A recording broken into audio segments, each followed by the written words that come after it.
congratulations on your last win. I guess how's life been since that big knockout loss? Because now you're here as a guest fighter. You got both Ankalaev and Pereira saying that you're probably next. So just how's life? Sweet, man, sweet. I shot off back home to New Zealand. I had about an hour to pack my bags again and jump on the plane to head here to Vegas. So it's nice to be here and in the flesh, man. How's the attention from the fans been? Because for a long time, the City Kickboxing it was always like, oh, training partners with Izzy, but it really feels like, since that Jan fight, you've emerged as like your own fighter, and now people are really focusing on you as a future champion. Yeah, that's what it is, and I'm not too much of a trash talker, but now we're here. I proved myself. And that's what I like doing. I like to prove myself. And the most important thing is to make sure that I know for myself that I belong here. And I belong at that top. And obviously there's another light heavyweight fight that they also believe that they're fighting for the number one contender. But I guess, how good does it feel and to hear, like we said earlier, like both Ankalaev and Pereira are saying you're the one they want to fight next. They want these fresh matchups. They know, because they know what it is. They know who deserves the spot, and I definitely know that I'm next on the spot, and I've earned my due. And you know what? But I'm not even going to call for it anymore. I will fight anyone. I will fight anyone if I have to. Just to prove to any of the critics or anyone in the division, anyone. I will fight Yuri or Khalil, whoever wins between the both of them. I'll fight them just to make sure that everyone can shut up, and I am next. You also have this. I saw an interview where you said you would prefer to fight Ankalaev over Alex, just because it seems like Ankalaev presents more puzzles and seemed almost unbeatable. So I guess why Ankalaev as opposed to maybe quote unquote the bigger name in Alex? I feel like he's dangerous. I feel like he's a more well-versed fighter. He's all-around fighter. And I think he'd be the guy to beat. And if you want to be the man, you got to beat the man. And right now, he's the man. So that's the guy that I want to beat. And if he can get this done over Pereira tonight, and I get in there and I beat Ankalaev, then that just means I'm the man. I know I'm the man right now. I don't even have a title.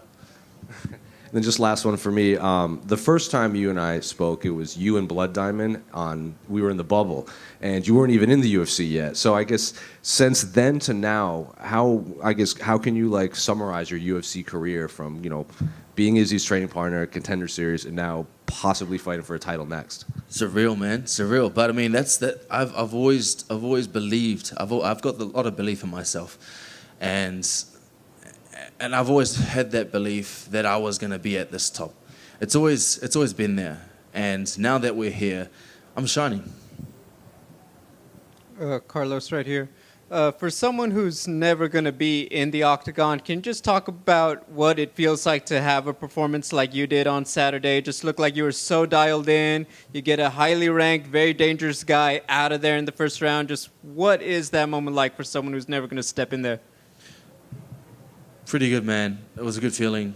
And not only that, it was my first 5-rounder, first headliner. So you could imagine how much of the pressure that you would think that it would have on me. But I rose to the occasion. And that's what I love. I love being put in the deep end. And when I do, I always come in prepared. And I get the job done. I asked a little bit more for your reaction. The internet got a big kick out of the female fan at the Q&A saying, hey, Carlos, best looking guy in the UFC.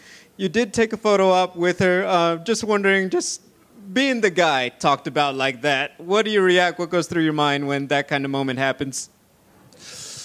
I got my eyes on that gold, man. That's all that matters to me. Do you feel like you're the most popular fighter with the female fan base in the UFC? I got my eyes on the gold, man. That's all it is to me. Looking forward to the next one. Thank you. Carlos over here.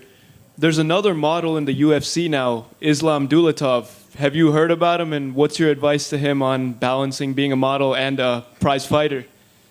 Nah, man, he's awesome. I've seen him, and he's done his job. He's done his work in the octagon, and he looks good. And he looks good outside of the octagon, too. So all props to him, man. And I can't give him any advice. I just think that he will do his thing in there, and the name of the game is to hit and not get hit, man. And that's all it comes down to. And you come from an amazing gym, City Kickboxing. I want to know who's pushed you the most in training and in life as a human being after losing that first fight in the UFC? Man, I've always had inspiration for Mark Hunt. He's a big inspiration for me. He's the one that got me into the UFC, or he's motivated me to believe that I could be the next guy. I followed him years and years ago. He took me around the world, not even me, but the Tougher brothers, Bam Bam Tuivasa, and we all made it into the UFC. We all did because of Mark Hunt. So I give my props to him.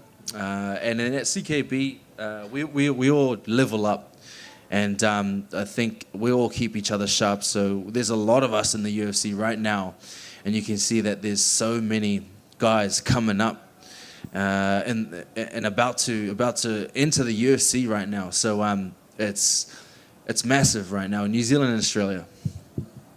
Carlos, do you ever find it uncomfortable that actually it's mostly us men in the media who bring up how beautiful you are?